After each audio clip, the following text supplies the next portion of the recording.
नमो हरिहंताणं नमो सिद्धाणं नमो आयरियाणं नमो वज्रायाणं नमो लोये सौसावनं मोक्षमार्गस्य नेतारं वेतारं कर्मभूगतां यातारं विश्वतत्त्वानां वन्दे तद्गुणल।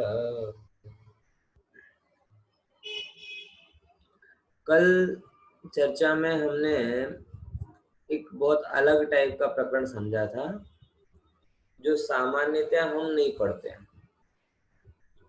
इंद्रियों के अर्थ, इंद्रिय शब्द के अर्थ अलग अलग प्रकार से, इंद्रियां कितने प्रकार की होती हैं कि वहाँ इंद्र का मतलब आत्मा भी होता है, वहाँ इंद्र का मतलब नाम कर्म भी होता है, वहाँ इंद्र का मतलब क्या कहते हैं इंद्र भी होता है।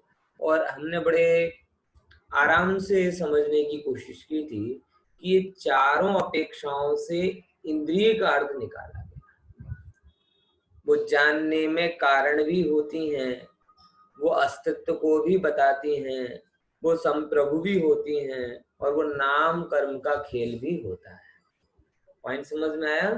इतनी सारी खूबियां वो इंद्रियों में होती है जिसे हम सामान्यतया विस्तार से इंद्रिय एक ही परिभाषा पढ़ते हैं, शरीर के चिन्ह विशेष, शरीर के चिन्ह विशेष, उसको यहाँ अलग अलग प्रकार से बताया।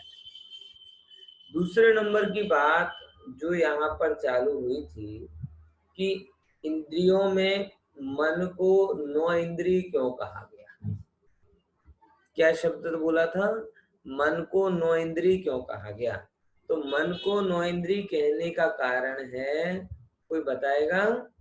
कि मन का स्थान भी निश्चित नहीं है और मन का क्या कहते हैं विषय भी निश्चित नहीं है। इन दो कारणों से मन को नौ इंद्रिय कहा गया है, बराबर, या अनिंद्रिय कहा गया है। दूसरे नंबर की बात इसमें जुड़ी हुई थी जिस पे अपन ने थोड़ी विस्तार से चर्चा की थी, मन को जीतना मतलब क्या है।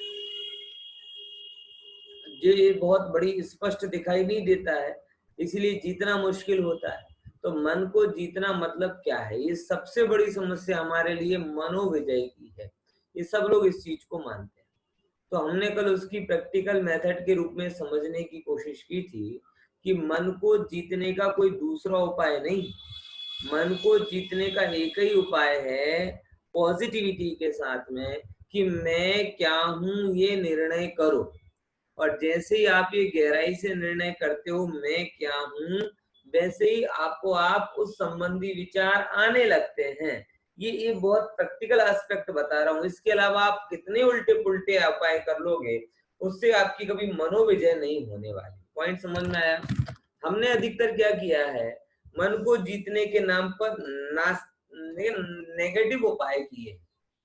मन को जीतने के नाम पर हमने क्या किया है, नेगेटिव उपाय किए। नेगेटिव उपाय किए मतलब भूखे रह रहिए, बराबर सर्दी गर्मी सह ली, ये कर लिया वो कर लिया। लेकिन नेगेटिव उपाय करके क्या लाभ होने वाला? देखो एक और मैं आज आपको गंभीर बात बताऊं। मैं एक जगह शास्त्र में पढ़ रहा था कि संयम कितने प्रकार का होता है। तो आपको ये जानकर, इंद्रिय संयम जिसे अपन बाहरी संयम बोलते हैं ना, असंख्यात लोक प्रमाण, कितने शब्द बोले संयम के? असंख्यात लोक प्रमाण। असंख्यात लोक प्रमाण समझ रहे? मतलब उंगली के अग्रभाग में कितने प्रदेश होते हैं? असंख्यात। अब ऐसी कितनी उंगलियां इस भरत क्षेत्र में बन जाएंगी, कितनी उंगलियां जम्बूद्वीप में हो जाएंगी, कितना सुमेरु पर्वत है, कितना मध्यलोक है, कितना तीन लोक है, तो कितने प्रदेश होंगे? तो टोटल संख्या कितनी निकलेगी? अरे भाई साहब, आपके अगर आपका 150 बार का घर हो ना, फ्लैट हो, तो उसके कितने मिलीमीटर निकालना हो ना, मिलीमीटर, तो भी आप चकरा जाओगे। 150 बार के घर के मिलीमीटर निकालने में आप टकरा जाओगे। और 1 मिलीमीटर में असंख्यात प्रदेश होते हैं, तो पूरे लोक में कितने प्रदेश होंगे? और ऐसे असंख्यात लोक के कितने प्रदेश होंगे? आप समझ रहे हैं? तो टोटल संयम जिसे हम बाहरी संयम बोलते हैं, इंद्रिय संयम, वो असंख्यात लोक प्रमाण है। कितना कर पाओगे, इसका ये मतलब नहीं है कि मैं किसी को नेगेटिव रूप से कह रहा हूं कि इंद्रिय संयम मत करो, लेकिन मैं आपको ये बताना चाह रहा हूं कि 1000 लाख करोड़ प्रकार के नियम भी आप अपने जीवन में पालन करोगे तो भी करोड़ों प्रकार के नियम बाकी रहे। पॉइंट समझ में आया कि नहीं आया?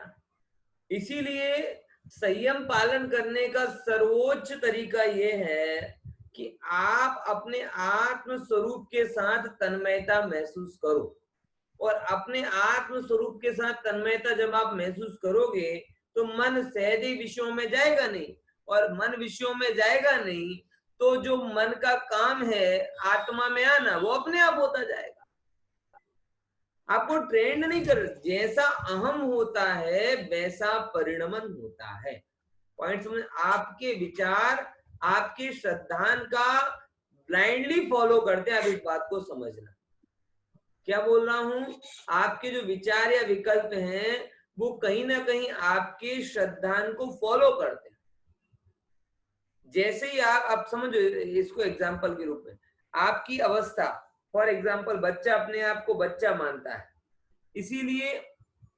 इसीलिए वो खिलौनों से खेलता है। अब जैसे ही वो बड़ा होता है वो अपने आप को बड़ा मानने लगता है, छोटे में वो राइम्स देखता है। अभी कल ही बैठे एक बहुत अच्छी बात कह रही थी कि अब मैं बड़ी हो गई, अब मैं राइम्स नहीं देखती, अब मैं सीआईडी देखती हूँ। लो साहब, अब क्या हो गया उसको? अब उसको बड़ी हुई कि नहीं हुई तो भगवान जाने, लेकिन वो बड़ेपन में अहम हो गया, बड़ी बहन बन गई, तो अब किस में अहमपना हो गया उसका? बड़कपन में।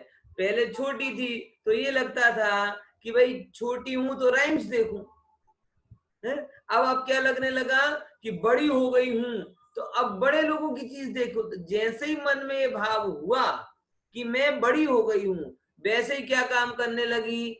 बड़ों के जैसे। बोले बड़े लोग सीआईडी देखते तो मैं सीआईडी देखूंगी। समझ में? अब मन को ट्रेंड करना पड़ा। क्या मन को ट्रेंड करना? बचपन के जो खिलौने होते हैं, थोड़े बड़े होते तब वो खिलौने अच्छे नहीं लगते, और थोड़े बड़े होते हैं तो वो पुरानी चीजें अच्छी नहीं लगती। हर चीज जैसे आप अहमपना करते हो आपके विचार वैसे होने लगते हैं। अब ये दिक्कत हो रही है इस जीव के साथ में। इस जीव की बेसिक प्रॉब्लम क्या हो रही है कि अहमपना करके रखे शरीर में, और विचार चाहता है कि आत्मा वाले हो जाए। पॉइंट समझ में आया क्या बोल रहा हूं? अहमपना करके रखता है शरीर में, अहमपना करके रखता है 5 इंद्रिय और मन के विषयों में, अहमपना करके रखता है प्रॉपर्टी में, पैसे में। अब ये विचार करता है कि मेरे अंदर में अहमपना इनका चलता जाए और विचार ना आए, तो ये पॉसिबल नहीं है भाई साहब। मुंह में नीम की गांगड़ी रहेगी तो टेस्ट भी नीम का ही आएगा। समझ में आया? वो आम का स्वाद नहीं आएगा। इतनी सी बात जीव समझ जाए तो कहता मन को रोकना है। अरे मन को ही रोकने वाली चीजें ही नहीं है, मन तो रुका हुआ ही है, तुम उसे गति दे रहे हो। मन तो बड़ी गजब चीज है। वो कहता है तुझे आत्मा को जानना है, एग्री, चल मैं तुझे आत्मा का अनुभव करा देता हूं, तेरी तैयारी होनी चाहिए बस। अब जीव समझ नहीं पा रहा।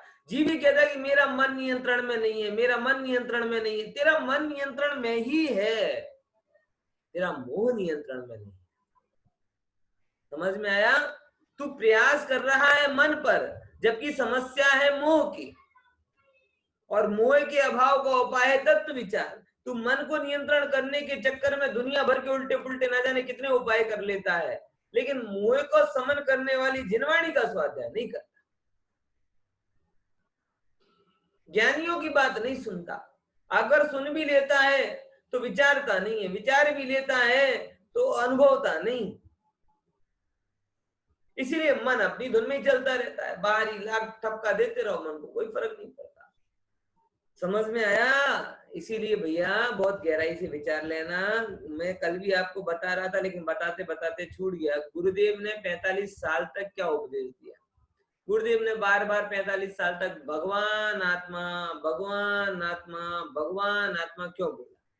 जो अनजाने लोग हैं वो इस बात की हंसी उड़ाते हैं। अरे अनजाने क्या, हम ही हंसी उड़ाते थे। जब जयपुर गए थे ना तो जयपुर गए थे तो प्रवचन तो समझ में आते नहीं थे गुरुदेव के, तो बार बार कोई पूछता प्रवचन में क्या लगा, बोले भगवान आत्मा भगवान आत्मा, हंसी के रूप में बोलते थे।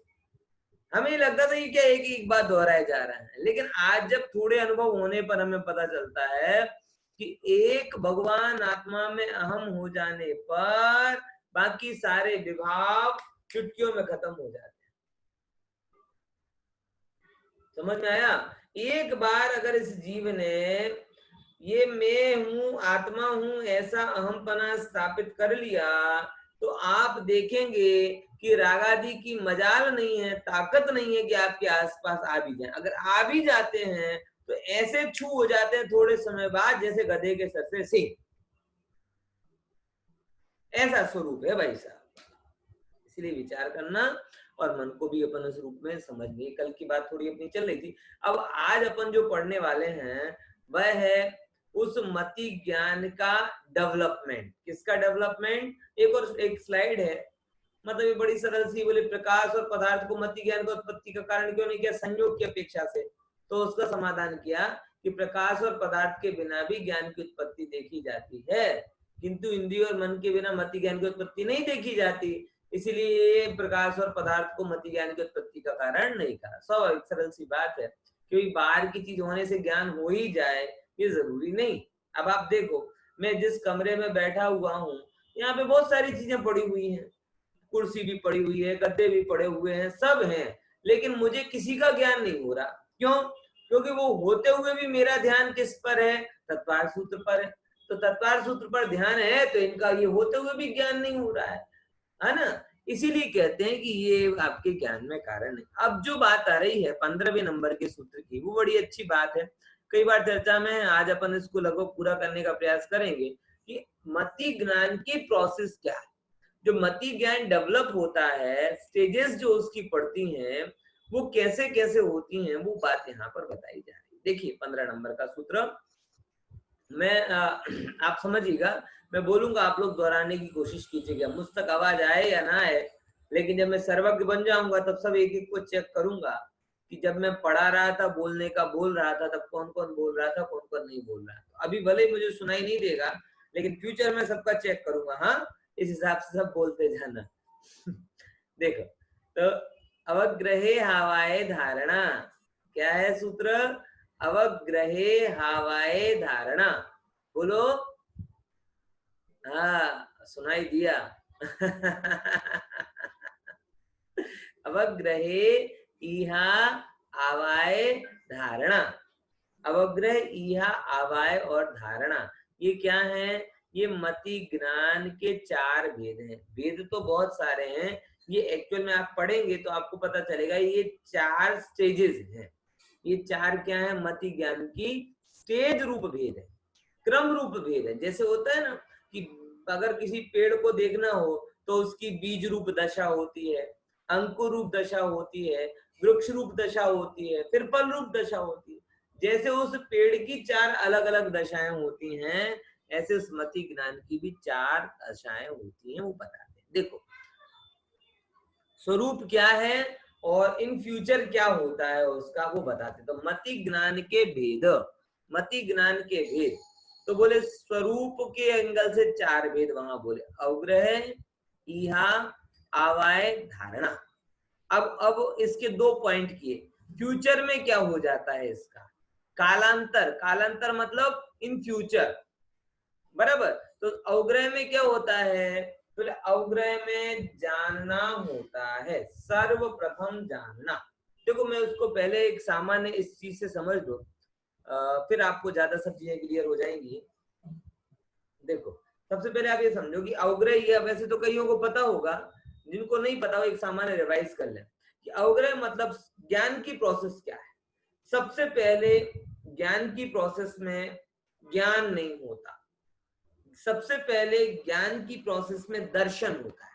दर्शन मतलब क्या है कि जैसे ही पदार्थ और इंद्रिय का कनेक्शन होता है तो उसके पहले वो निराकार प्रतिभास होता है। कौन सा प्रतिभास?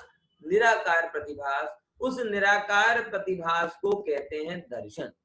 ये तकरीबन वैसा ही है जैसे आप कोई ऐप को इंस्टॉल करते हैं और इंस्टॉल करने के बाद और एक्सेस होने के पहले वो थोड़े टाइम तक के लिए क्या हो जाती है, प्रोसेस में आ जाती है। तुरंत जैसे डाउनलोड हुई वैसे ही एक्सेस नहीं कर सकते आप उसको। डाउनलोड होने के बाद और ओपन होने के पहले एक प्रोसेस होती है ना उसको, जिसे अपन इंस्टॉलेशन। सेम पदार्थ का कांटेक्ट और पदार्थ का ज्ञान। तो कांटेक्ट होने के बाद मतलब डाउनलोड हो गई, और कांटेक्ट ज्ञान होने के पहले मतलब एक्सेस होने के पहले तो जो इंस्टॉलेशन की प्रोसेस है, वो इंस्टॉलेशन की प्रोसेस को अपन सरल भाषा में दर्शन कहते हैं। उस समय क्या होता है, वो कुछ पता नहीं है, अपने को नहीं पता चलता कि मोबाइल की एप्स डाउनलोड करने के बाद में वो उस समय क्या कर रही है, लेकिन वो कुछ प्रोसेस होती है, कंपनियों को पता है, मोबाइल बनाने वालों को पता है, प्रोग्राम को जानने वालों को पता है। ऐसे ही दर्शन की प्रोसेस सर्वज्ञ को पता है, हमको नहीं पता। उसके बाद क्या होता है, उसके बाद पदार्थ और इंद्रियों का संपर्क बनता है और एक सामान्य प्रतिभास होता है। तो उस सामान्य प्रतिभास को हम कहते हैं अवग्रह। क्या कहते हैं, अवग्रह। एग्जाम्पल के तौर पर मैंने आपको ऐसे करके मोबाइल निकाल दिया, आपकी नजर में क्या आया कि यहां से कुछ निकला, बराबर निकल रहा है ना। अब ये आपके सामने सामान्य प्रतिभास हुआ, मन में जिज्ञासा हुई, लेकिन जिज्ञासा किसके आधार पर होती है कि कुछ जो कॉमन सामान्य प्रतिभास हुआ ना उसके आधार पर जिज्ञासा होती है। तो इस सामान्य प्रतिभास को अवग्रह कहते हैं। उस सामान्य प्रतिभास के बाद जो जानने की इच्छा होती है कि भाई क्या निकला, क्या निकला, वो कहलाता है ईहा। वो क्या कहलाती है, इच्छा जो हुई, क्यूरियोसिटी जो हुई, उसका नाम है ईहा। फिर ईहा के बाद में आप पदार्थ को सामने रखते, जैसे कि अभी अभी पदार्थ सामने आ गया, तो अब फिर क्या करते हो, अब इसको जानते हो। क्या करते हो, जानते कि नहीं ये मोबाइल है, ये आगे की साइड से मोबाइल है, ये बैक चीज है, ये आपने क्या किया, उसका निर्णय किया। तो उस निर्णय करने को बोलते हैं आवाज। फिर एक आगे की प्रोसेस की, अभी तो भूल जाओगे, लेकिन इन फ्यूचर कभी आप नहीं भूलो, इस रूप में उस चीज को समझना, वो कहलाती है धारणा। बराबर। तो ये चार चीजें आपको इस मति ज्ञान की प्रोसेस में बताई जाएंगी। देखो सरल सी बात है, बहुत ज्यादा कठिन नहीं है, इसलिए अपन इस प्रकरण को समझ। देखो सर्वप्रथम जानना, तो जानने की पहली दशा कौन सी कहलाती है, अवग्रह। जैसे ही जाना, जानने के बाद में अंदर में क्या होती है, क्यूरियोसिटी, इच्छा या अभिलाषा, वो कहलाती है ईहा। बराबर। और ईहा का क्या होता है कि संशय रहता है, और अगर अवाय तक नहीं पहुंचे तो बाद में विस्मरण हो जाता है। ये होता है ना इन फ्यूचर, बहुत सारी चीजों में आपको प्रवचन करते करते टाइम पर आपको ये क्या है ऐसे करके आपके मन में जिज्ञासा तो हुई, अब आपने प्रश्न नहीं पूछा। अब प्रश्न नहीं पूछा तो या तो आप संशय में पड़े जाओगे और फ्यूचर में भूल जाओगे, फिर कहोगे पंडित जी कहीं पूछवानु हो तो હવે યાદ નથી આવતું। बहुत सारे लोग बोलते જ્યારે તમે ભણાવો છો ત્યારે એક પ્રશ્ન આવે છે, પછી યાદ આવતો નથી, પછી યાદ આવતો નથી, પછી યાદ આવતો નથી। એટલે શું થયો कि ईहा हुई, लेकिन ईहा होने पर आवाय नहीं हुई, और आवाय नहीं होता तो भूल जाता है। इसलिए महानुभावों, मेरी एक विनती कि दुनिया में भले इच्छा को दबा लेना, लेकिन लेकिन लेकिन धर्म के क्षेत्र में, तत्व को समझने के क्षेत्र में अगर कोई इच्छा मन में हो रही हो तो उस इच्छा को दबाना नहीं, जिज्ञासा को प्रकट करना इस काल में सबसे दुर्लभ जिज्ञासा है भाई साहब। क्योंकि मैं इस बात को गहराई से अनुभव करता हूं कि जिसको जिज्ञासा है उसको समाधान मिल ही जाता है।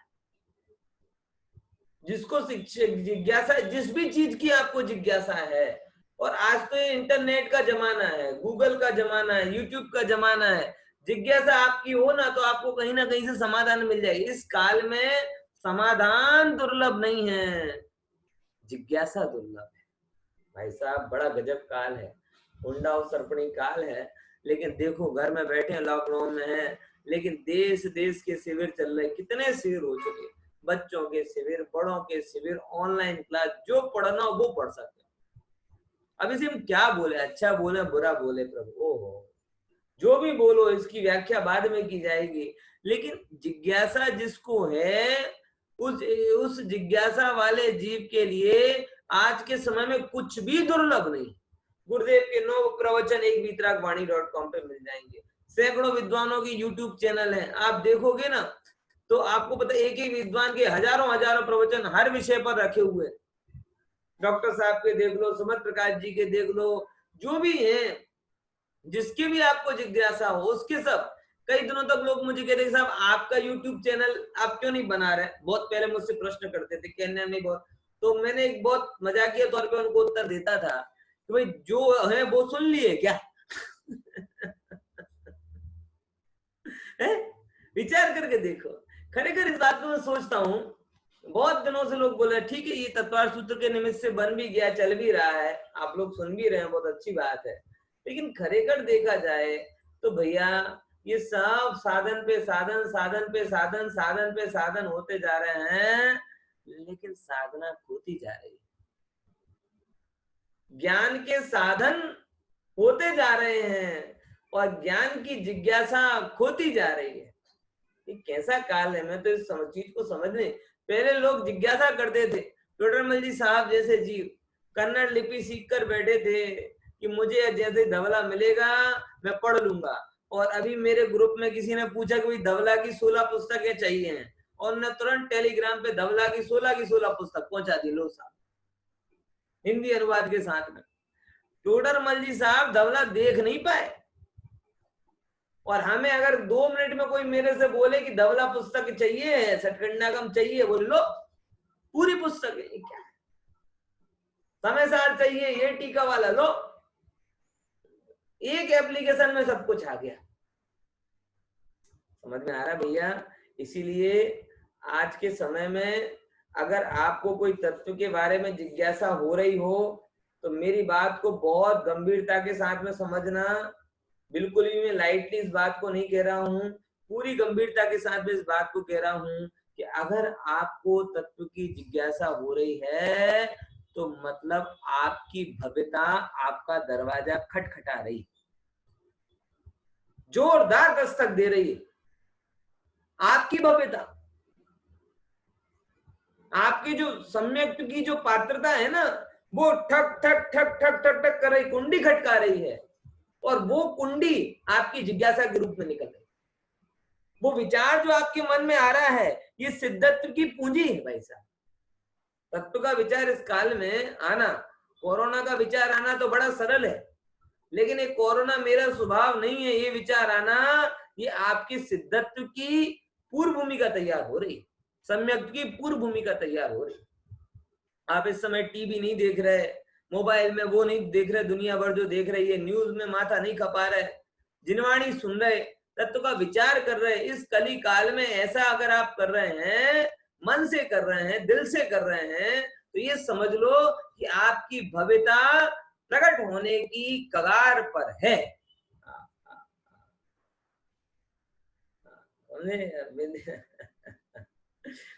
देखो દિનેશ ભાઈ કે મહેનત વગર મળતી વસ્તુની કિંમત થતી નથી, વાત સાચી છે, થોડુંક તમે શ્રમ કરો એ વસ્તુમાં સમજવાનો તો તમને એ વસ્તુની કદર લાગે, બરાબર ખ્યાલમાં આવે છે કે નહીં? જો એટલા માટે થોડુંક શ્રમ કરો, વાત એ થોડીક તો જે ભાવ આવે છે ને જિજ્ઞાસા એને વધારો, કેમ કે ઈહા, હવે આપણે સિદ્ધાંત ઉપર આવીએ કે જો ઈહા તમે ઓહો જો ઈહામાં તમે એક જિજ્ઞાસાને પૂરી ના કરો તો કા તો સંશય રૂપે રહેશે, કા પછી વિસ્મરણ થઈ જશે, અને સંશય રૂપે રહેશે તો ઉદ્ધાર થવાનો નથી, અને વિસ્મરણ થઈ ગયો તો ક્યાંથી થશે? આ બધું ઈહાને ક્યાં લઈ જવું છે આપણે? અવાયમાં. અવાયમાં એટલે નિર્ણય કરવું. શું કરવું? નિર્ણય કે ના આ મજ છે, આ મજ છે, અન્ય નથી. ઓહો, આમ તો ઘણી બધી વસ્તુ હોય ને, આપણે દુનિયામાં જોઈને પહેલા કન્ફ્યુઝન થાય કે આમ છે કે તેમ છે, આમ છે કે તેમ છે, આવું ચાલે, પછી થોડાક સમય બાદ કોઈક આપણે હિન્ટ મળે તો આપણે ના આ મત છે, હવે બીજું કઈ નથી, તો આ શું થયો? નિર્ણય. હવે નિર્ણયનો ફ્યુચરમાં શું થાય? સંશય નથી થતો પર વિસ્મરણ થઈ જાય છે. શું નથી થતો પણ શું થાય છે? સંશય. કેમ કે નિર્ણય કરી લીધું. હવે નિર્ણય કરી લીધું તો સંશય તો થશે નહીં. જો અંદરમાં કન્ફ્યુઝન ના જોતી હોય તો નિર્ણયનો જોર વધારો. ઘણા લોકો મને કહે કે સાહેબ બહુ કન્ફ્યુઝન અંદરમાં રહે છે, ભાઈ નિર્ણય કરી લો, કન્ફ્યુઝન જતી રહેશે. હા, સમજાય કે નહીં સમજાય? કોઈ બહુ તરસ લાગે છે, પાણી પી લો, તરસ જતી રહેશે. બહુ ભૂખ લાગશે, જમી લો તો ભૂખ મિટી જશે. ના ના, જમવાનું તો નથી પણ ભૂખ બહુ લાગી છે તો ભૂખ્યા રહો. खबर पड़ी? कि भूखे रहो कब? कि भाई भोजन करो. ऐसे ही संशय का विरोधी है आवाय. आवाय मतलब निर्णय. तो मेरे अंदर में जो संशय पड़ा हुआ है इसका विरोधी तत्व कौन सा है? आवाय, एंटीबॉडी, एंटीडोज. कोरोना की दवाई कौन बनाएगा? कोई कोरोना की दवाई बाहर नहीं बनेगी, कोरोना की दवाई आपके अंदर ही बनेगी. आप समझ लेना, ये दुनिया भर में जो वैक्सीन की बातें चल रही ना, ये वैक्सीन और कुछ नहीं है, आपके अंदर ही उसकी औषधि तैयार करना है. समझ में आया क्या बोल रहा हूँ? ऐसे नहीं बोल रहा, सही बात बोल रहा हूँ. मतलब केवल आध्यात्मिक एंगल से नहीं बोल रहा. वैज्ञानिक भले ही बात कर रहे हैं कि मैं कोरोना की दवाई बनानी, तो वो कोरोना की दवाई नहीं बता रहा, वो तो कोरोना के ऐसी परिस्थिति आपके अंदर शरीर में उत्पन्न करेंगे कि शरीर खुद उस कोरोना के अभाव की एंटीबॉडी बना ले. यानी जो भी करेगा आपका ही शरीर करेगा. ऐसे ही जिनवाणी भी बाहर की वैक्सीन है, अंदर की प्रोसेस तो आपकी. समझ में आया? तो आवाय निर्णय करो. निर्णय करोगे तो संशय दूर होगा. और खरेखर बोल रहा हूं, जीवन में संशय रहित होकर जीना मतलब इतना आनंद का जीना होता है कि आपको क्या बताऊं. जो भी तकलीफ है ना वो संशय की है, आशंका. काले શું થશે बोलो. आज देखो मैं बहुत विचारता हूँ, प्रैक्टिकली सोचता हूँ. कोरोना एक बीमारी है तो मनुष्यों के लिए कभी आपने किसी पंछी के चेहरे पर कोई कोरोना की चिंता देखी? गाय, बकरी, कुत्ते, बिल्ली, किसी के चेहरे पर कोई कोरोना की चिंता देखी? पेड़ पौधों पर कोरोना की चिंता देखी? वो सब एज इट इज अपनी रूटीन में, अपनी मस्ती में उठते हैं, चहचहाते हैं, घूमते हैं, फिरते हैं, आप वापस आके सो जाते हैं. हमारे को दुख क्यों? हम आशंका से क्यों भरे हुए हैं? क्योंकि हमारे अंदर में संशय पड़ा हुआ है. क्या पड़ा हुआ है? संशय. कि काले શું થશે, મને થઈ ગયો તો શું થશે. पंछियों को विचार नहीं है, वो पहले के जैसे चहचहा रहे हैं. पशुओं को विचार नहीं है, वो पहले के जैसे अपनी मस्ती में जी रहे हैं. पेड़ पौधे पहले के जैसे लहलहा रहे हैं. हर एक चीज अबोध बालक, अपने को बच्चा 2 महीने का हो, कोई फर्क नहीं पड़ता. वो लॉकडाउन के पहले जन्मा हो कि लॉकडाउन के बाद में जन्मा हो, उसकी मस्ती में कोई फर्क नहीं पड़ता, क्योंकि वो संशय में नहीं है. और हम किस में पड़े हुए हैं? काले શું થશે. हर वस्तु में संशय. ये दुख है, ये दुख है. कहीं થઈ ગયો તો શું થશે, ये दुख है. છોકરા પાછળ ધ્યાન નહીં રાખશે તો શું થશે, રોગ થઈ જશે તો શું થશે. अरे क्या होगा, क्या होगा. आई हयात तो आ गए, गई चली गए तो चले गए, क्या लेकर आए थे ना क्या लेकर गए. इसीलिए निर्भर होकर जियो. निर्णय में आवाज आपका होता ना, होता स्वयं जगत परिणाम, मैं पर का करता क्या काम. समझ में आया? कल ही विचार कर रहा था मैं, अंकल सुरेश भाई के साथ में बात भी हो रही थी, तो एक बहुत सुंदर बात है कि ये तो क्या हो रहा है अभी, कोरोना नहीं मतलब जंगल की आग है. कौन सी आग है? जंगल की आग है. जंगल की आग में पशुओं को क्या होता है? देखो, पीड़ा सही नहीं जाती, रास्ता निकलता नहीं. अभी ऑस्ट्रेलिया के जंगलों में आग लगी, दावानल बोलते हैं, जैसे खतरनाक होती. और उनमें पशुओं को क्या होता है कि पीड़ा, जलन की पीड़ा सही नहीं जाती और रास्ता और उपाय कुछ दिखता नहीं. इसीलिए कभी इस कोने में भागते हैं, कभी उस कोने में भागते हैं, कभी वहां जाते हैं, कहीं यहाँ जाते हैं, और ऐसे करके चारों तरफ आग लगी, शरण कहां से मिले. ऐसे ये जीव है अभी, इसमें जहां पे भी जाए मैं तो कहता हूँ आप थोड़ा गंभीरता से विचार करने लगो ना, तो आपको सब जगह कोरोना के कीड़े रेंगते हुए दिखाई दे। वो बुक नहीं दिखाई देगी, हाँ इसको कोई ने अड़ियो हसे, आनो कोरोना आमो चोटी गयो हसे। भोजन नहीं दिखाई देगा, पैसे नहीं दिखाई देंगे, सब्जी नहीं दिखाई देगी, रोटी नहीं दिखाई देगी, सब जगह दिखाई देगा आमा कोरोना छे, आमा कोरोना छे, आमा कोरोना छे, बड़ी जगह शू दिखाई देशे? जंगल की आग है। अब पीड़ा सही नहीं जाती और रास्ता दिखता नहीं है, तो कभी व्हाट्सएप गुरु की बात मान लेता है, कभी गूगल गुरु की बात मान लेता है, कभी फेसबुक के ज्ञान पे भरोसा कर लेता है, कभी किसी की बात को पकड़ लेता है, कभी न्यूज को। ऐसा कचरा हो गया है इसका दिमाग कि क्या बात समझ में आ रही? और इतना सब करने के बावजूद भी केस तो 40,000 के 40,000 ही है। समझ में आया? इसलिए भाई ये जंगल की आग की भांति संसार की जीव की दशा है। लेकिन ध्यान रखना, जंगल की आग में केवल कौन से पशु सुरक्षित रहते हैं? शास्त्रों में आया है कि जंगल में आग लगे तो मात्र वही पशु सुरक्षित रहते हैं जो सरोवर के किनारे हैं, तालाब के किनारे हैं। ऐसे ही इस जंगल की आग में मानसिक रूप से वो सुखी हैं जो जिनवाणी रूपी सरोवर के किनारे पर। शरीर की मैं गारंटी नहीं देता, वो तो आपके पुण्य पाप डिसाइड करेंगे। आपने पाप किए होंगे तो कोई बचाने नहीं आने वाला, ध्यान रखना। और आपका पुण्य किया होगा तो कुछ भी कोई करे तो आपका बाल बांका करने वाला है। लेकिन अगर आपका मन जिनवाणी के शीतल जल का पान कर रहा है तो आप मन से शांत रहेंगे, ये गारंटी जिनवाणी देती है। पॉइंट समझ में आया? तो निर्णय करना, संशय में मत जियो। एक 40,000 का आंकड़ा दिखे, चाहे 4 लाख का आंकड़ा दिखे, चाहे 4 करोड़ का आंकड़ा दिखे, तुम्हें इस बात का ध्यान रखना है कि भाई मेरा जो होना होगा वो मेरे पुण्य पाप के आधार पर होगा, ये 40,000 और 4 लाख के आंकड़ों के आधार पर नहीं हो। ऐसा कच्चा कच्चा की पक्का पक्का पक्का निर्णय। ये जो निर्णय है, ये निर्णय ईहा वाला नहीं है, ये निर्णय संशय वाला नहीं है। ये निर्णय कैसा होना चाहिए? आवाय वाला।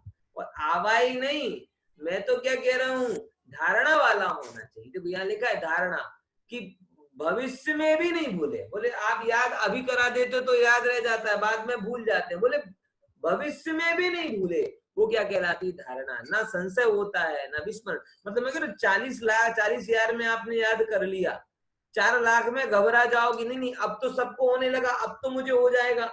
बोले नहीं, एक में एक भी व्यक्ति को जब नहीं हो रहा था तब भी मेरे पाप के उदय से मुझे होता था और पुण्य के उदय से मुझे नहीं होता था।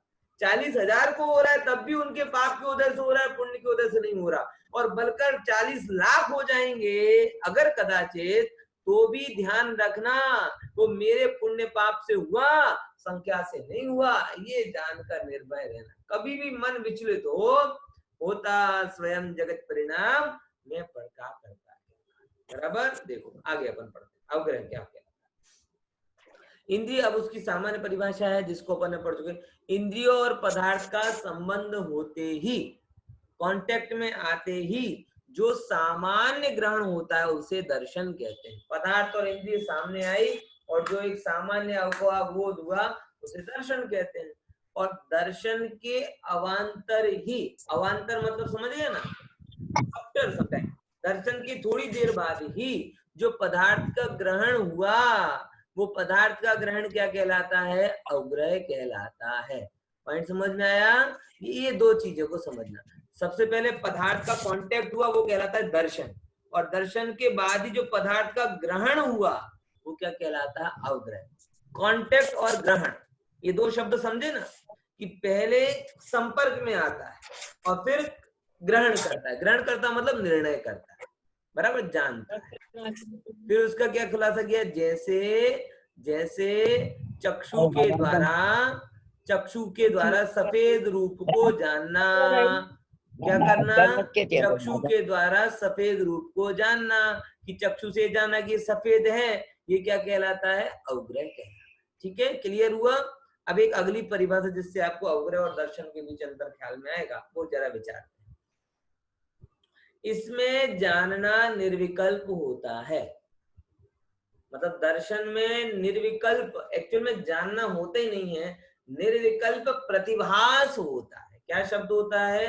निर्विकल्प प्रतिभास।